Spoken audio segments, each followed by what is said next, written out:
Sveiki draugai, taigi vėl iš savo varpinės, alternatyviosios žiniasklaidos priemonė, galima sakyti pogrindinė. Ir šiandien vėl turime svečių, tai yra Algis Avižienis, jums jau puikiai pažįstamas, ir pirmą kartą debiutuoja Marius Kundrotas, kuris irgi ko gero jums visiems puikiai pažįstamas.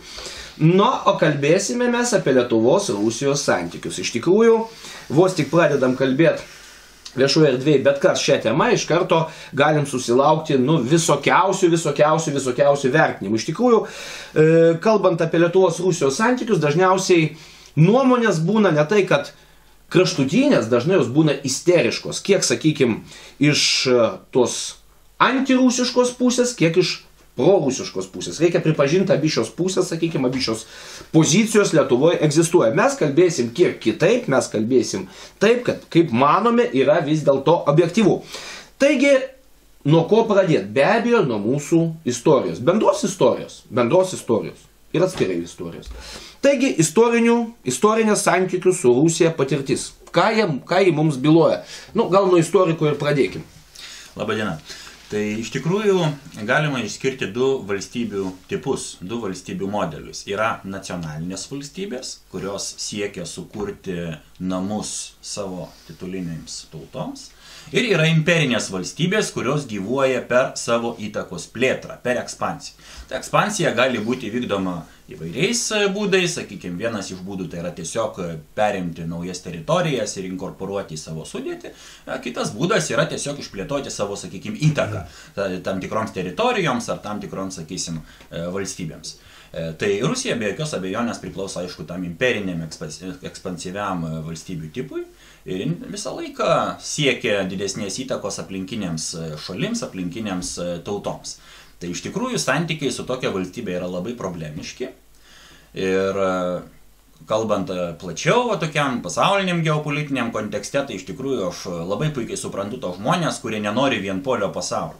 Sako, iš tikrųjų buvo kažkada du galios blokai, reiškia, šaltojo karo metu, jie ten tarpusavį kažkaip konfrontavo, reiškia, ir palaikė kažkokią tai pusiausvyrą, dabar tarsi per daug įsigalė Amerika ir apskritai vakarų pasaulis. Tai tų žmonių poziciją aš, tarkim, galiu suprasti, bet aš pirmiausiai žiūriu kaip lietuvis. Tarkim, jeigu aš būčiau kubietis ar meksikietis, aš galbūt irgi kovočiau, sakysim, su Amerikos įtaka. Bet aš esu lietuvis, mums viena iš pagrindinių problemų buvo ir tebelieka Rusija, todėl aš esu labiau suinteresuotas, kad Amerikos būtų daugiau, o Rusijos būtų mažiau. Kolega? Dėl Rusijos tai sutinku, kad tai yra imperinė valstybė, daug šimtmečių plėtėsi Rusija, veržėsi link jūros, link Baltijos jūros ir, žinoma, jau ne vieną kartą jau praradom valstybingumą dėka šitos jėgos. Bet man labai buvo įdomu stebėti, kaip įvyko visas mūsų tas nepriklausomybės procesas, ne tik čia, bet ir visoj centrinėje rytų Europoje. Ir man teko tą stebėti Vašingtone, tuomet dirbau analitinį darbą ir labai daug dėmesio skiriau Gorbačiovo perestroikai. Bet prieš perestroiką buvo intensifikacija. Ir ta intensifikacija man labai įdomi, nes Gorbačiovas ir kiti aukšti pareigūnai kalbėjo apie ribas, apie Rusijos silpnėjimą. Nes tuo metu vyko labai arši kova, tokia diplomatinė, tokia teatrinė, kovinė su Amerika ir rusai vis atsilikdavo, ypač technologiniai srity, tas matėsi ginklų kokybėje, kai kovodavo vieną pusę su rusiškais ginklais, o kitą pusę su amerikietiškais. Tai darėsi vis tragiškiau ir tragiškiau. Ką sakė Gorbačiovas? Jisai sakė, laikas ekspansyviai, tai plėtrai baigėsi, jau nėra tiek daug tų žaliavų, anglies, metalų visokių, dujų, naftos. Ir žmogiški resursai, taip jie maždaug masto, viskas jau eina link ribų ir mums yra dabar per sunku tęsti šitą. Tai reikia kito kelio. Tas kitas kelias pirmą bandė daugiau duoti savarankiškumo įmonėms. Nepadėjo tas, paskui perėjo prie perestroiką ir į atsiverimą į vakarus. Nes tikėjosi gauti investicijų, sumoderninti Rusiją. Ir tada labai greitai, tiesiog fantastiškai greitai, niekas to nesitikėjo, niekas nemanė, kad taip įvyks, visiems buvo duota nepriklausomybė. Man atrodo dėl to, kad rusai pripažino, kad jau išlaikyti tą visą imperiją ir dotuoti Lenkiją, Rumuniją, Bulgariją, Lietuvą, Latviją, pigią energiją, pigiais metalais baigėsi. Tegul jie užsidirba valiutą vakaruose ir perka iš mūsų. Ir tada mes galėsime pradėti atstatyti. Tai dabar, man atrodo, yra toks laikas, kai Rusija nėra tokia stipri, kad galėtų pilnu pajėgumu plėstis, kaip pavyzdžiui darė per antrą pasaulinį karą, po antro pasaulinio karo. Dabar turės konsoliduoti savo jėgas ir, man atrodo, dėl to ir yra mums viltis, kad mes irgi galim konsoliduotis, kad nereikia, man atrodo, bijoti kažkokios okupacijos, nes jau ta okupacija buvo, rusai išsikraustė, buvo šiek tiek šaudyta, bet aukų nebuvo tiek, kiek per partizaninį karą arba per pirmo pasaulinio karo pabaigos, kai Lietuva iškovojo nepriklausomybę iš rusų, 3000 aukų vyrų krito. Daug lengviau tas įvyko. Ir man atrodo, dėl to, kad Rusija yra silpnesnė. Tai šitas faktas man duoda, reiškia, paguodą, aš nebijau, kad Lietuva bus kada nors okupuota Rusijų greitai. Gal porą sakinių. Taip, nes atsiprašau biškį, nes iš tikrųjų Algis tik atsakė ir antrą klausimą, kiek saugiai galim jaustis dabartiniai padėčiai. Jo, tai mano porą sakinių būtų tokie. Iš tikrųjų, tiek Gruzijos, tiek Ukrainos atvejai parodo, kad Rusija savo ekspansinės politikos dėja neatsisako. O kad mes esame šiek tiek saugesniai padėti, tai pirmiausia turim dėkoti NATO. Iš tikrųjų, jeigu mes nebūtume NATO, aš manau, situacija Lietuvoje būtų sutvarkyta kur kas greičiau ir efektyviau negu Ukrainai, nes Ukraina kaip ne kaip Europos mastais yra gana didelė valstybė žmogiškaisiais ištekliais ir teritorija.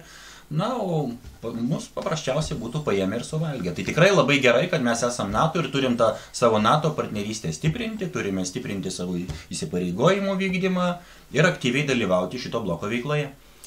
Aš maždaug irgi už NATO buvimą, bet vėl sakyčiau, Ukrainos atvejis, Gruzijos atvejis parodo ne tiek agresyvumą ir ekspansiją, kiek reagavimą į vakarų ekspansiją.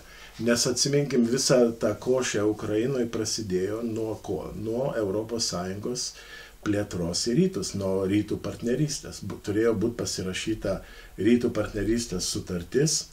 Ir atsisakė, nes pradėjo spausti Kremlius, Janukovičius atsisakė ir nuo tada prasidėjo riaušės. Ir tada jau išslydo Ukraina iš Rusijos daug šimtmečių tęsusios kontrolės. Ir į šitą reagavo rusai. Bet buvo, jeigu atsimeni, buvo ir nuogastaujama, kad įžygiuosi tankai į Kijevą, kad visa Ukraina nukris, bet apsiribota buvo tose teritorijose, kur yra dauguma rusakalbių. Ir Krymas, žinoma, kur laivynas yra Juodosios jūros. Tai aš šitai pasakyčiau, ES labai giriasi, kad taiką garantavo kontinente, bet norėdama plėstis, papuldama į imperinio mąstymo spastus, pati išprovokavo vieną iš didžiausių pokarinių krizių. Ir dabar pati ES tempia naują JAV vyriausybę, kad jinai imtųsi stipresnių priemonių prieš Rusiją. Kitaip sakant, kur ta taika, kur ta harmonija. Tiesiog ES tampa dar vienas imperinis žaidėjas ir jis jau spėjo išprovokuoti karą, kuris jau kainavo daug tūkstančių žmonių gyvybių. Na, iš tikrųjų, aš ne visai galbūt sutikčiau su tuo, kad galima vienos valstybės, ar sakysim, vienos jėgos agresiją teisinti kitos, sakysim, jėgos įtaką ir kažkokią tai reakciją, nes jeigu taip žiūrėsim, tai tada kas sukėlė antrąjį pasaulinį karą, reiškia, irgi sovietai sakys, kad mes ten, reiškia, gynėmės nuo vokiečių ekspansijas, bet realiai ir viena ir kita buvo agresyvi imperinė jėga. Aš neteisinu jūs, bet Tik nenorėčiau pasakyti, kad čia kažkokio ekspansyvaus plano dalis yra. Jie reagavo į bandymus plėsti Europos Sąjungą ir NATO, toliau į jų maždaug anksčiau. Į įsivaizduojamą jų teritoriją. Į jų įsivaizduojamą teritoriją. Tai čia ir yra pirminė problema, kad Rusija įsivaizdavo, kad tos teritorijos yra jų ir neturi teisės apsispręsti kažkaip kitaip, pakeisti savo geopolitinį kryptį. Tai va štai aš bandau ir paklausti, iš tikrųjų ten yra toksai fenomenas, tų liaudės respublikų fenomenas, kurių gyventojų iš tikrųjų etniškai tai yra dauguma vis dėlto ukrainiečiai yra, ne rusai, vis dėlto etniškai ukrainiečiai. Tai vat fenomenas liaudės respublikų ir iš tikrųjų, ar mes Lietuvoje iš tikrųjų negalim susidurti su tokia padėtim, kad čia atsirastų kažkokios liaudės respublikos, kurių pagrindas gali būti net ir ne kitataučiai, tarp kitko. Tai 91 metais lyg kažką tai panašaus turėjome. Bet tas viskas žlugo. Vieną dalyką norėčiau pasakyti, žlugo dalinai dėl to, kad Lenkai nelabai parėmė. Man teko tuo metu tarnauti JAV konsulate Krokuvoje ir aš stebėjau, kaip Lenkai reagavo, patys Lenkai, mano aplinkoje, į įvykius Vilniuje. Tai turiu pasakyti, bent jau pietiniai Lenkijoje, Krokuvoje, tarp inteligentų, tai buvo kažkas tai panašaus į gėdą, kad Lenkų mažuma Vilniaus krašte neremė lietuvių siekius nepriklausomybės, bet stoja į vieną, reiškia, pusę su bolševikais. Tai įdomu yra, ar ne? Tai tas viskas žlugo ir šiuo metu aš manau, kad daugiau yra tie regionai integruoti, gal ne patys regionai, bet Lenkų gyventojai, daug daugiau jų išmoko lietuviškai, daug daugiau yra mūsų tarpe, net ir dabar turbūt kartais sunku atskirti, kas tavo kolega ar Lenkas, ar pusiau lietuvis, pusiau Lenkas, Lietuvos pilietis. Galbūt šiek tiek mažiau to patriotizmo yra tarp mūsų mažumų. Yra aiškiai mažesnio patriotizmo kai kur, bet aš nematau tokios kritinės masės, kad būtų norima atsiskirti. Visgi man atrodo, kad pripažįsta ir mūsų mažumos, kad gyvenimas yra šiek tiek geresnis nuo vakarų pusėj linijos negu rytų pusėj. Na, iš tiesų mes matome, kad Rusija tiesiog meistriškai žaidžia tautinėmis mažumomis, tą mes matėme Gruzijos ypač atveju, na, ten net ne visai pavadinsi mažumą, tarkim, kokiu Abchazų, nes jie tiesiog gyveno nuo seno tai savo Abchazijos teritorijai. Bet, reiškia, jų tam tikra konfrontacija, sakysim, su toj Gruzijoje, reiškia, gyvenančią daugumą buvo pasinaudota. Reiškia, Latvijoje ir Estijoje yra naudojamas tas, sakysim, sovietinių kolonistų kontingentas. Na, Lietuvoje jų nėra tiek daug, tai iš dalies dėl mūsų partizanų, turbūt iš didžiosios dalies dėl mūsų partizanų veiklos, šiek tiek, aišku, prisidėjo ir tokia savotiškai nacionalinė vietinės kompartijos nomenklatūros politika, kad buvo siekiama iš tikrųjų daugiau parinkti kadrus iš vietinių žmonių, iš etninių lietuvių. Tai iš tikrųjų čia tų sovietinių kolonistų nėra tiek daug, bet už tai yra žaidžiama būtent su, sakysim, pietryčių Lietuvos gyventojais, sakysim, tais lenkakalbiais lietuviais ar lietuvių kilmės, sakykim, lenkais.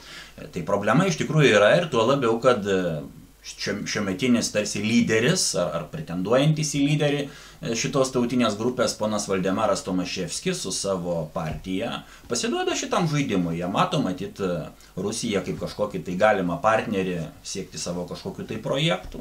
Matėm, kaip Tomaševskis vaikščiojo su Georgijos juostelė, tą vadinamą koloratkę, ir girdėjome, kaip ponas Jedinskis pasisakė, reiškia, labai prorusiškai, taip pat ir Ukrainos atžvilgių, kad čia reikėtų bombarduoti Kijevą ir tai neva išspręstų konfliktą. Iš tikrųjų, tokie dalykai labai neramina. Man tik tai kyla toks esminis klausimas, kada dėl šito klausimo susiprotės Lenkijos valdžia, kuri taip pat, bent iš dalies, remia šitą politinę jėgą.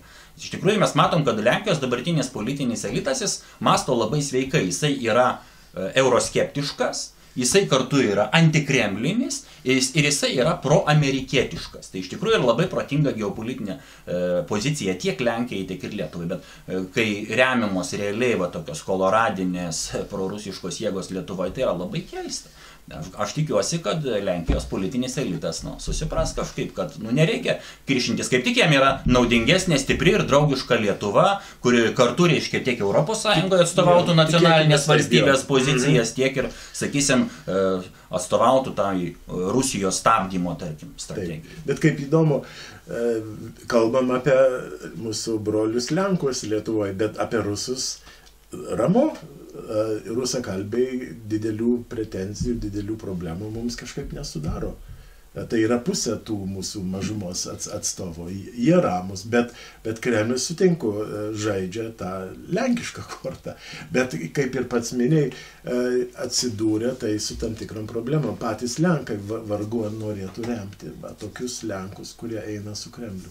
Kolegos, ne per seniausiai, tai yra, aš turiu omeny to dvaro perversmo metu, kuomet buvo nuverstas Paksas, buvo viešoje erdvėje pasirodžiusi informacija iš patikimų, manau, šaltinių, kaip buvo minėta, lyg tai čia tos agentūros Netelmax teiginiai buvo, kad Lietuvai pakeisti Lietuvoje politinę situaciją iš esmės reikia 130 milijonų JAV dolerių įmerktų į politinę sistemą.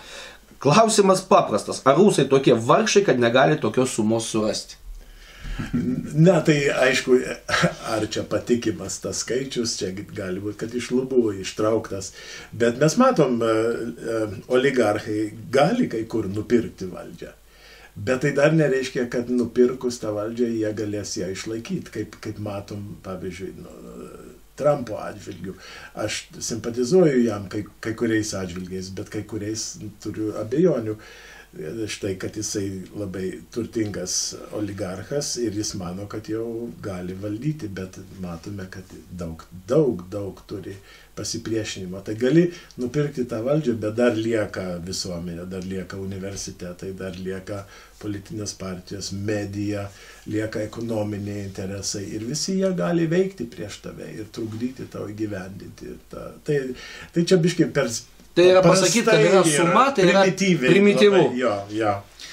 Na, iš tikrųjų yra, kaip jau ir žinomi faktai, kad Rusija tiek finansiškai, tiek politiškai siekia įtakoti procesus Prancūzijoje, Graikijoje, kai kuriuose kitose Europos šalyse.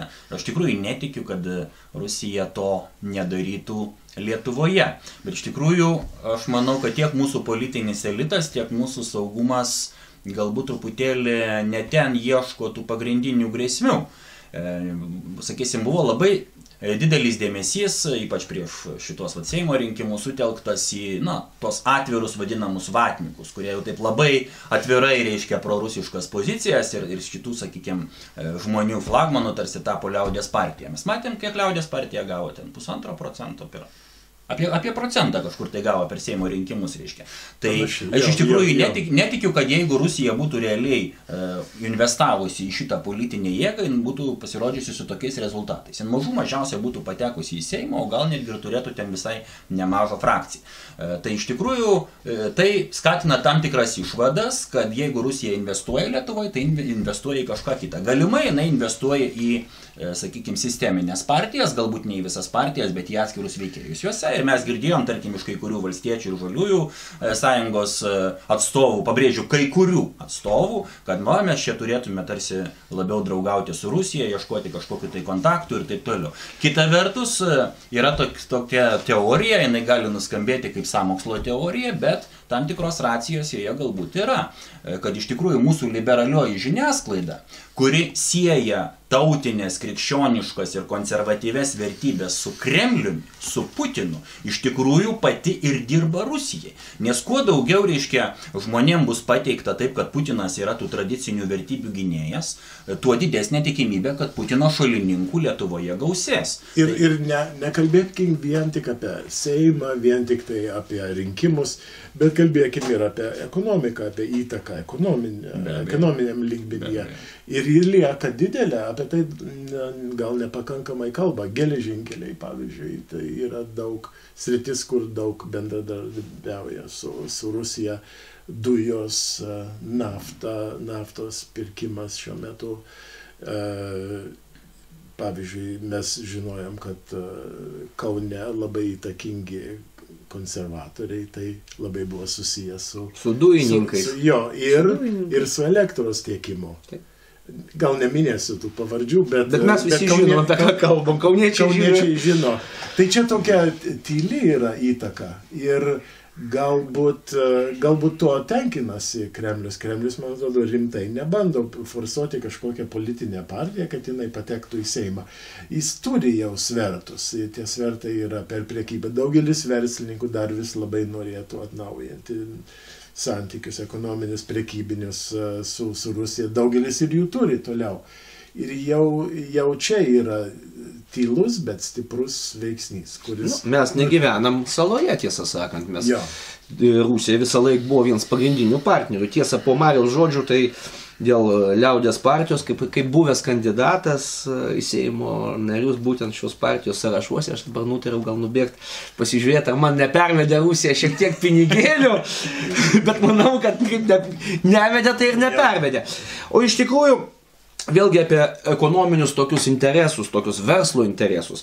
Dar anokia paslaptis pasakyti, ar iš tikrųjų, galbūt ir dauguma nežino, iš tikrųjų Lietuva yra ir savotiškas offshore'as. Tai yra turtingų Rusijos ir įtakingų žmonių rami vieta gyventi. Tarp kitko, jeigu nežinot, Lietuvoje pastoviai gyvena buvęs Maskvos meras Gavrilas Popovas, beje. Ir ne tik jis, ir kai kurie jo aplinkos žmonės.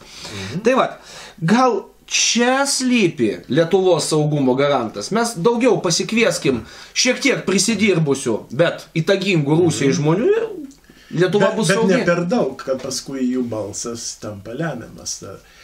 Per visą sovietinį periodą aš ten išeivijos sekiau įvykius Lietuvoje ir Lietuvos patriotai Amerikoje labai rūpinosi demografiniais procesais, kad tik per daug neįvažiuotų rusakalbių ir tokiu būdu persvertų įtaką ir politinis, kiek tai įmanoma buvo, sprendimus.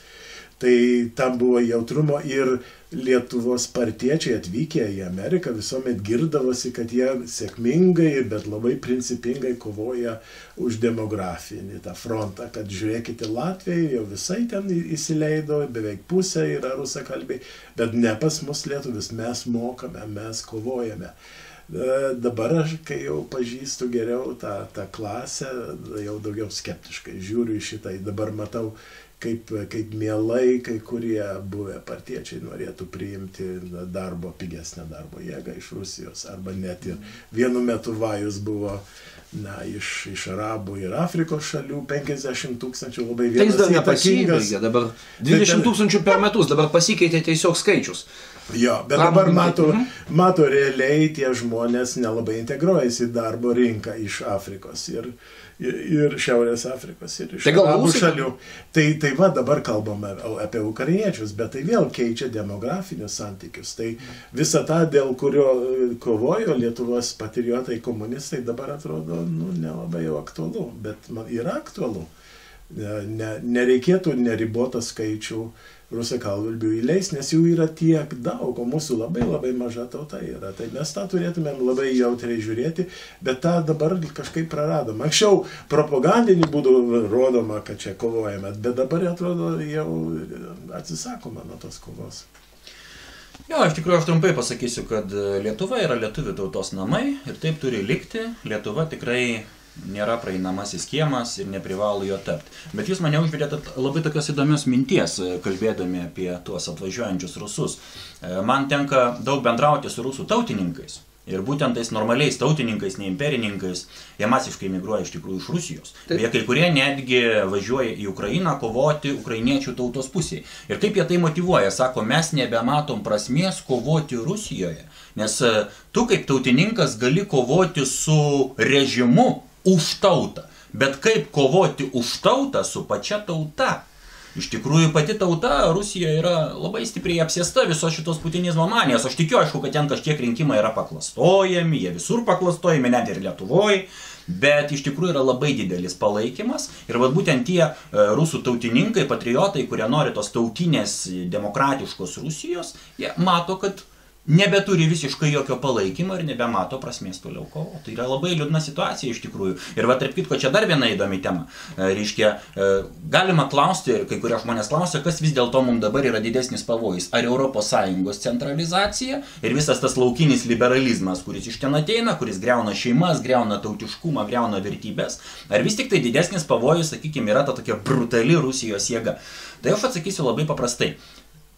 Pavojų yra ir čia, bet ES mes dar kol kas turime galimybę diskutuoti ir politiškai, sakykime, oponuoti tam tikroms negatyvioms tendencijoms. Taip, aišku, liberalai su kairiaisiais labai stengiasi tą opozicijos balsą nutildyti, bet jis dar yra ir mes regime ir Prancūzijoje, ir Vokietijoje, ir kitose šalyse kylančias būtent tas nacionalinės jėgas. Tuo tarpu Rusijoje opozicija yra visiškai užgniaužta ir tenais faktiškai jau nebėra mūsų su kuo bendradarbiauti, išskyrus pavienius žmonės. Man tai sunku yra aktyviai remti ukrainiečių veiksmus dabar, nes jie kovoja ne tą karą. Jie už ką kovoja? Jie kovoja už ES ir NATO, bet ne už savo valstybę. Jie net nežino, kas jų laukia. Mes žinom, mes jau 26 metus buvome vakaruose, galima sakyti, ir ką turime? Turime demografinę katastrofą, turime, nežinau kiek, bent nuo 700 000 milijonų žmonių išvyko. Ir tai dėl to, kad mūsų ekonomika yra internacionalizuota. Mes negalime imtis valstybinių veiksmų, apsaugoti mūsų įmonės, apsaugoti darbo vietas. Įsileidžiam iš viso pasaulio gamybą, iš pačių efektyviausių, stipriausių, geriausiai finansuojamų korporacijų, kurios nukonkuravo mūsų visas vietinės firmas, kurios dar gamino ką nors. Ir toliau tą daro. Iš kitos pusės pigi darbo jėga gali savo produkciją irgi čia tiekti iš Kinijos, iš trečio pasaulio. O į mūsų teritoriją labai mažai investuojama, praktiškai santykis yra niekinis. Ir aš matau, dar 26 metai šitokios integracijos Lietuvos tikrai nebus. O su rusais, gink dieve, jeigu ir būtų, nežinau, ar būtų blogiau, bet čia pakankamai blogai yra. Ir kuo daugiau mes turėtumėm siekti atsipalaiduoti, rasti kuo daugiau erdvės ir mažiau kontrolės iš Briuselio, iš globalizacijos. Čia tikrai yra mirtinas pavojus. Praradom daugiau žmonių, negu praradom po antrą pasaulinį karą. Taikių būdų, aišku, nepalyginu trėmimus, žudimus su laisva emigracija, bet ta laisva emigracija nėra tokia laisva, kai žmogus neturi darbo vietų. Aš tą viską labai pamačiau, kai kandidatavau į Seimą Kauno pramonės rajone. Tai visur, kur tik vaikščiau ir daug vaikščiau, kiekvieną dieną ten važiuodavau, visi man pasakodavo tą patį dalyką. Atėjo nepriklausomybė ir visos pramoninės įmonės tenai užsidarė ir visas jaunimas išvyksta. Kolega, kandidatavai dar primink, kad ne paskutinius rinkimus, čia buvo dar 2000 metais. 2000 metais. 2000. Tai jau tada buvo šita neoliberali ekonominė politika veda į mūsų tautos žūtį. Aš tą drąsiai galiu pasakyti. Ir čia aš manau, visgi čia yra didesnis pavojus. O Rusija daugiau yra defensyvoje ir bando gintis, jinai pavojinga, jinai gali smogti. Bet karinio tokio konflikto aš neižvelgiu didelio. Aš matau 70 metų besitęsiantį tokį šaltą karą tarp Rusijos ir Amerikos. Daug grasinta, bet čia daugiau toksai teatras, manau, kur grasinama per ginklavimasis. Vienas ten bombonešius naujus pagamina, kitas atsako su bombonešiais, vienas raketės paleidžia, kurios turi 10 megatonų, sprogstamiosios jėgos, kitas sugalvoja raketą, kur turi 12 galvučių kiekvieną po žinai, vieną. Ir šitaip tęsi 70 metų, nei vieno praktiškai šūvio neišduota. Pagalvokim, tarp rusų ir amerikiečių. Čia kažkoks tylus susitarimas, nežinau.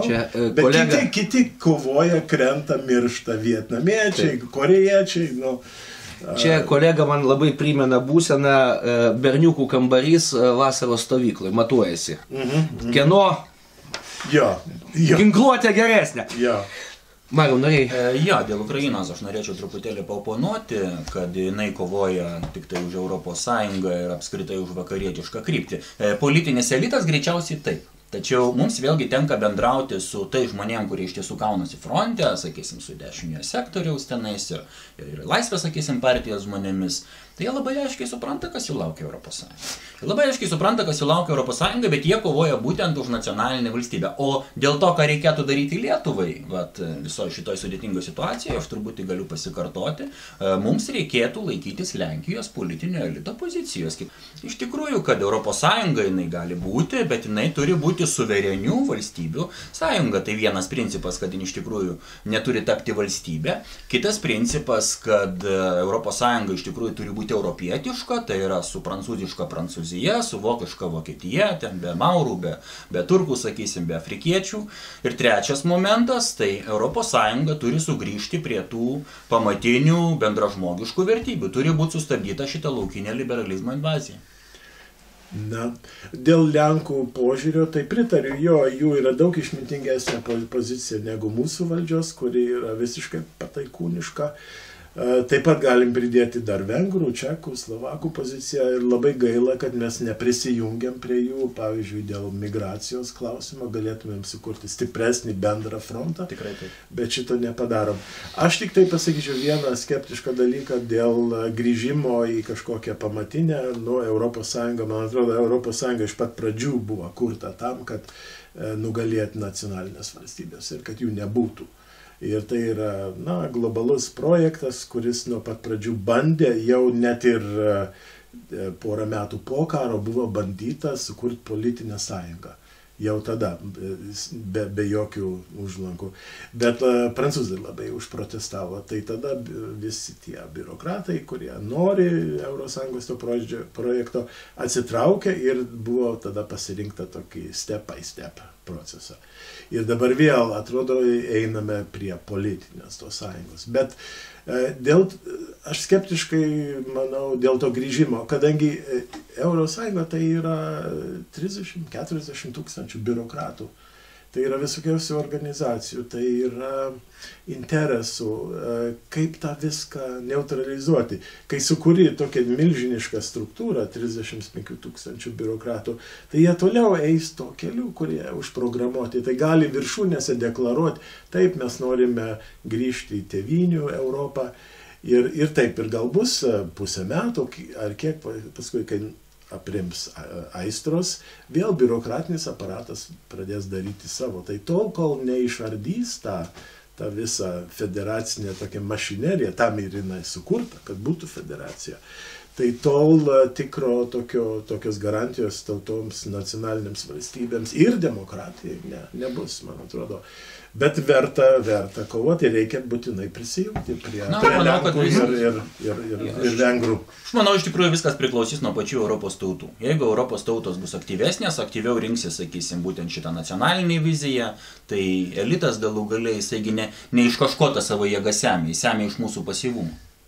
Tai kolegos, jau artėjom prie pabaigos, iš tikrųjų, ir toksai klausimas, kuris iš tikrųjų skaudus yra skaudus tąja prasme, kad tie, kurie pasisako už didesnį savarankiškumą valstybių, tie, kurie pasisako prieš Europos federalizaciją, labai dažnai yra suplakami su Rusijos interesais.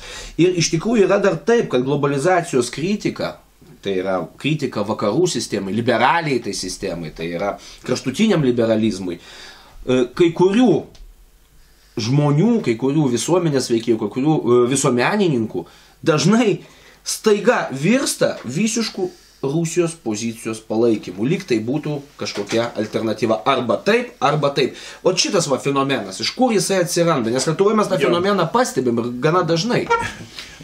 Jo, aš čia matyčiau keletą problemų.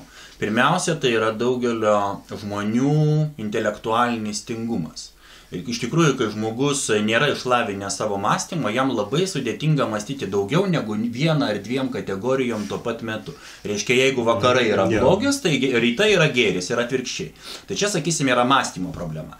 Kita problema tai yra iš tikrųjų tokia praktinė, kad būtent prie tų žmonių, kurie kritikuoja globalizmą, kurie kritikuoja homoseksualias santuokas, kurie kritikuoja masinę imigraciją ir kitas, sakykime, tas liberalias tendencijas, būtent prie tų žmonių šliejasi tie žmonės, kurie iš tikrųjų yra prorusiški. Ir štai dėl ko yra labai svarbu toms sveikoms tautiniams antiglobalioms jėgoms atsiriboti, labai griežtai atsiriboti nuo šitų prorusiškų, sakykime, žmonių. Štai dėl ko ir Tautininkų sąjunga per pastaruosius keletą metų labai griežtai vykdė šitą atsiribojimo politiką. Na, tiesa, dabar joje įvyko perversmas, laimėjo tie žmonės, kurie tam atsiribojimui nepritarė. Žiūrėsim, kas ten bus toliau. Ir yra trečia problema, iš tikrųjų, tai yra sąmoningas valdžios ir sakysim, tokios provaldiškos žiniasklaidos manipuliavimas ta žmonių sąmonė, to būtent žmonių, kai kurių mąstymo primityvumų. Na, jau priėjome iki to, kad čia mokytojai išėjo tarsi reikalauti savo algų ir kažkuris iš ministrų, ar ne pats Algirdas Butkevičius, pasakė, kad čia yra Rusijos ranka. Bet čia yra ne tik mąstymo tingumas, bet čia valdžios tingumas, jie negali sugalvoti įdomesnių kokių nors priemonių. Bet kas blogiausia, tai veikia. Tai veikia. Daugiausia veikia būtent pas mus, mūsų kampe, galbūt Lenkijoje. Jis mažiau veikia Austrijoje, Vokietijoje, Prancūzijoje ir Amerikoje. Bet ypatingai veikia čia, nes tiek žmonių turi tiesiog tą šeimos kraitį, kančios, trėmimai, žudimai ir taip toliau. Pabėgimai į vakarus, tai neištrinsi tą lengvai. Ir labai lengva būtent tą jausmų masę pajungti politiniams tikslams.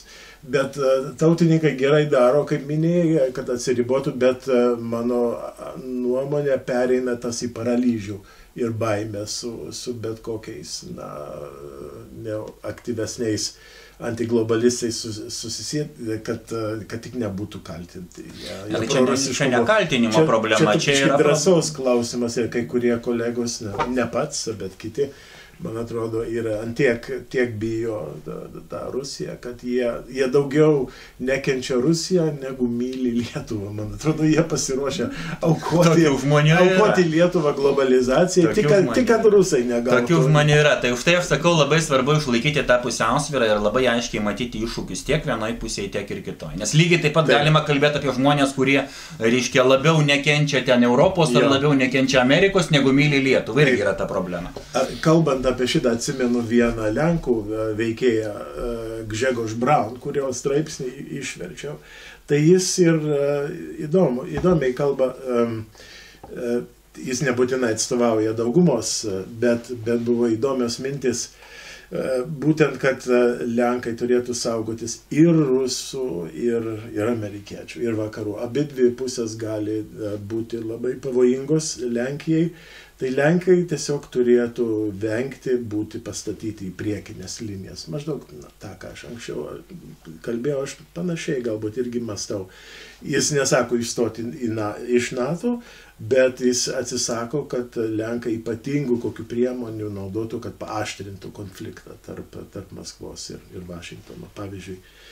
Ir be to, jis sako, dar garantas yra stipresnės Lenkų gynybinės pajėgos. Jis už tai, kad būtų padidintas biudžetas, kad Lenkai galėtų kuo daugiau savarankiškai apsiginti, kad nebūtų kuo mažiau priklausomi nuo didelių draugų. Ir ta pati Le Pen, pavyzdžiui, irgi, nors ją vadina prorusiška, jinai šiuo metu gal žaidžia tą rusišką kortą, bet jinai yra už daug stipresnės pajėgas Prancūzijos.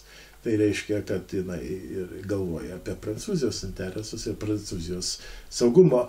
O visi Europos elito nariai puikiai supranta Rusiją, tai šituose, jeigu jau kalbame apie Europos namus, tai yra didžiulis toks dramblys. Jau Napoleono laikais rusų kariai buvo Paryžiuje nužygiavę. Jau tada jie buvo didžiulė galia. Per Pirmą pasaulinį karą kalbėjo apie rusų buldozerį, kuris gali rytprūsius sutriuškinti. Na, o paskui jau Stalino laikais, tai Sovietų sąjunga išaugo į absoliučiai tokią triuškinantį galę supervalstybę. Ir dabar ji nusmuko, kaip mes kalbėjom anksčiau, nuvargo, bet jinai gali atsigauti ir visuomet bus jėgos faktorius, kurio negali tiesiog išbraukti, kad ir koks būtų simpatiškas žmogus Kremliuje. Turi atsiminti, kad čia yra didžiulė galia, kuri gali būti naudojama ir geriem tikslam, bet dažnai buvo naudojama blogiam. Nu, mes prie Mozambiko krautų nenuplauksim, jeigu kas. Visiems vienaip ar kitaip teks su tuo viskuo sugyventi. Tik klausimas, kaip tai padaryti, ar kaip tai darė Suomiai. Dar su Tarybų sąjungai sugyvendami, nepaisant to pralaimėto karo teritorinių praradimų. Arba laimėto gal karo išsaugoti. O galbūt ir laimėto. Iš tikrųjų, apie žiemos karą reikėtų... Taip, apie žiemos karą labai įdomi tema. Mažiau laiko jau liko. Taigi, pereisim tuoj prie klausimų atsakymų netrukus. Ir primenu, kad klausimus visą laiką galit siūsti mums, rašyti Facebooko grupė arba siūsti elektroniniu paštu. Nu, ir be abejo, klausimai ir atsakymai. Iš tikrųjų labai džiugu, kad jūs siunčiat savo klausimus, iš tikrųjų nesikūklinkit, siūskit pačius drąsiausius klausimus, siūskit jų daugiau, nes pagal tai mes suprantam vis dėlto, kas jums yra įdomu. Taigi, klausimai atsakymai. Trumpa klausimų atsakymų sesija. Ir vienas klausimas, kuris visiškai natūraliai kilo, Alinas Kostiugovas, reikia su Rusija bendradarbiauti ar nereikia? Na, tam, kad būtų bendradarbiavimas, reikalinga tokia prielaida, jog abi pusės to nori. Kol kas nepanašu, kad Rusija į mus žiūrėtų kaip į kažkokį tai partnerį, mes jiems esam tiesiog laikinai atsiskyrusi provincija. Tai su tokiu požiūriu be abejo bendradarbiavimas yra neįmanomas. Algi.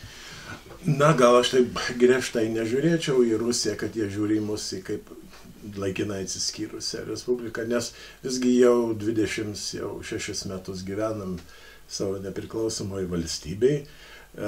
Rusų kariuomenė pati, reikia atsiminti, pasitraukė iš mūsų, nebuvo kraujo daug, pralieto buvo, aišku, sausio 13, bet šiaip viskas vyko susitarimais, diplomatija.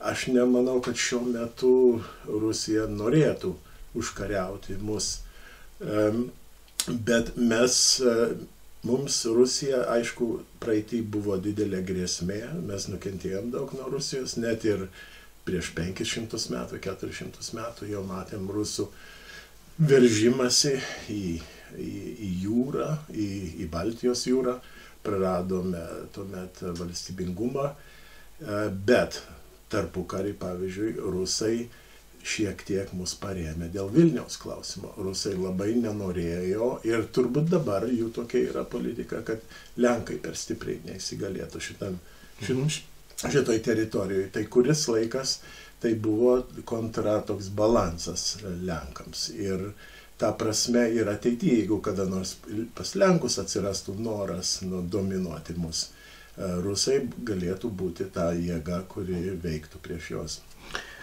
Aišku. Dabar dar vienas klausimukas, iš tikrųjų kažkaip mes jo nepalėtėm. Labai netikėtai suspindėjo Linas Balsys su savo pareiškimu dėl karaliaučiaus sugrąžinimo.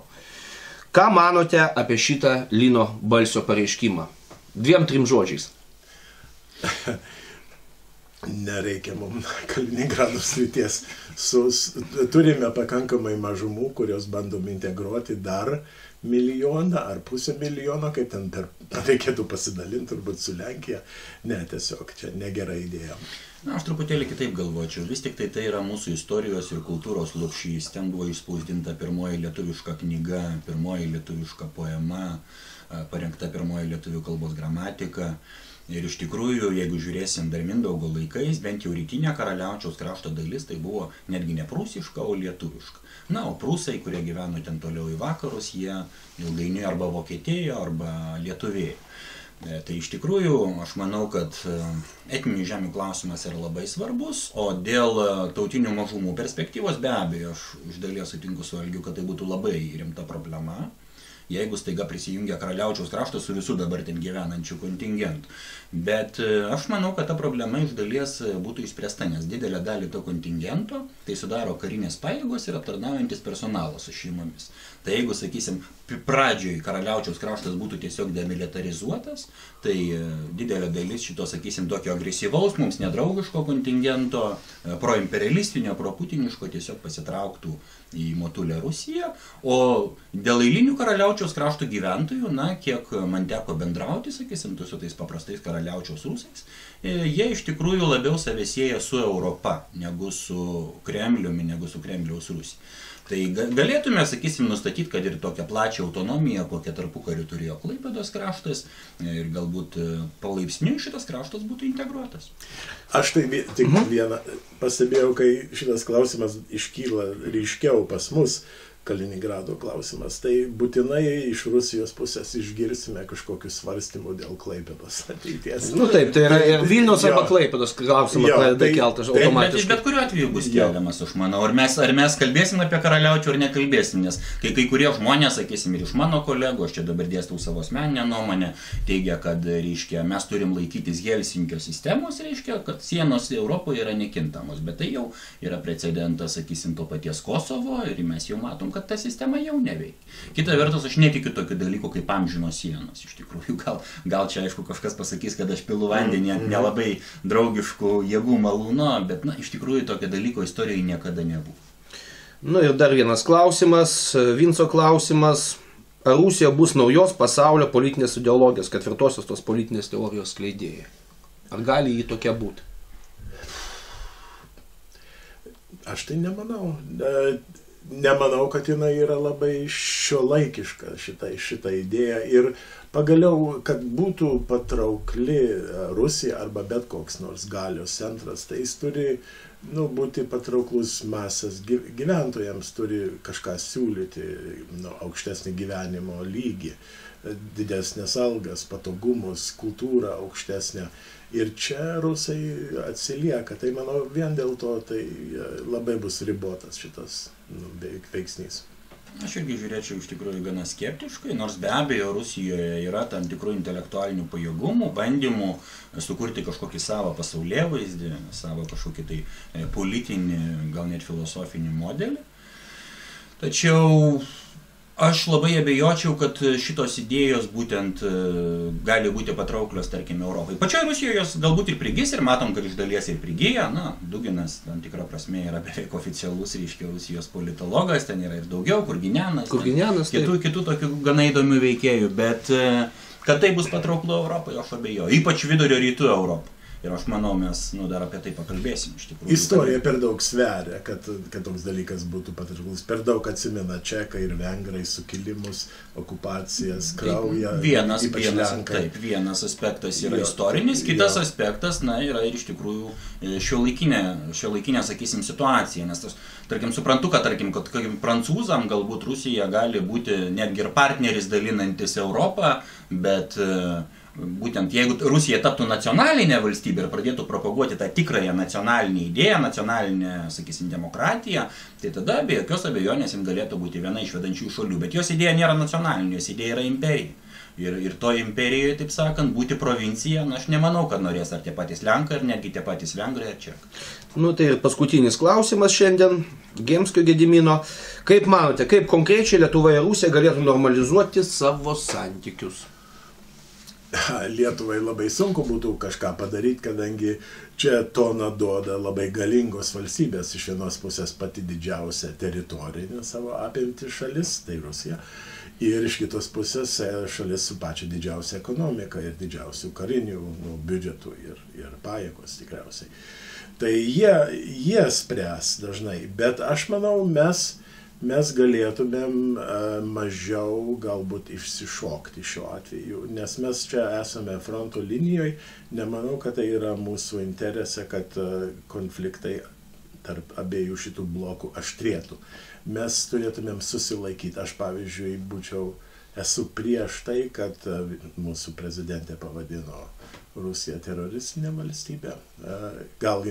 Galim argumentuoti dėl šito, bet iš diplomatinės pusės nelabai teisinga. Ir man atrodo, mes per daug aktyviai nuo pat pradžių rytų partnerystėje reiškėmės. Ir kitaip sakant, bandėm padėti eksportuoti ES idėjas, struktūras, na ir NATO. Ta reikėjo palikti stipresniems tą daryti ir mes galėtumėm daugiau fone likti ir tada ir aštrumas su ta Rusija būtų mažesnis.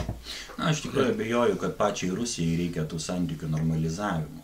Mes pasižiūrėkime į tokias šalis kaip Baltarusija, kaip Ukraina, kaip Kazakstanas, tai iš esmės tiek Baltarusija, tiek Kazakstanas, tiek ir iki tam tikro laiko Ukraina iš tikrųjų stengiasi būtent būti švelnios, nuosaikios Rusijos atžvilgiu, bet Rusijai buvo vis mažai ir mažai, norėjo tos įtakos vis daugiau ir daugiau. Galbūt, sakykime, nesiekė iki tam tikro laiko ten inkorporuoti į savo sudėtį kai kurių ten teritorijų, ar to labiau visų šitų valstybių, tačiau siekė jas turėti savo marionetėmis. Tai iš tikrųjų alternatyva yra arba mes tampam marionetėmis Rusijos, arba mes stengiamės išsaugoti savo nacionalinį suverenumą ir tai automatiškai kelia įtampą su Rusija, nes Rusija, taip sakant, kaip jau minėjau, siekia, reiškia, plėsti savo įtaką. Berods generolas Denikinas labai aiškiai pasakė, ar Rusija bus balta, ar jin bus raudona, ar jin bus kokios nors kitos spalvos, jį vykdys ekspansinę politiką. Taigi, ačiū už pokalbį, ačiū kolegos, ačiū jums, kurie žiūrite, ačiū jums, kurie dalinatės, ačiū jums, kurie siunčiate klausimus. Iš tikrųjų, jūsų nuomonė mums labai ir labai svarbi. Palikit savo atsiliepimus, palikit savo komentarus mūsų Facebook grupėje. Paanonsuosiu, neužilgo jau bus ir pilnavertis mūsų laidos puslapis, internetinis puslapis, kur bus net ir daugiau negu vaizdo medžiaga, bus daugiau tos informacijos. Rašykit mums ir iki kito karto. Sudie, draugai. Sudie.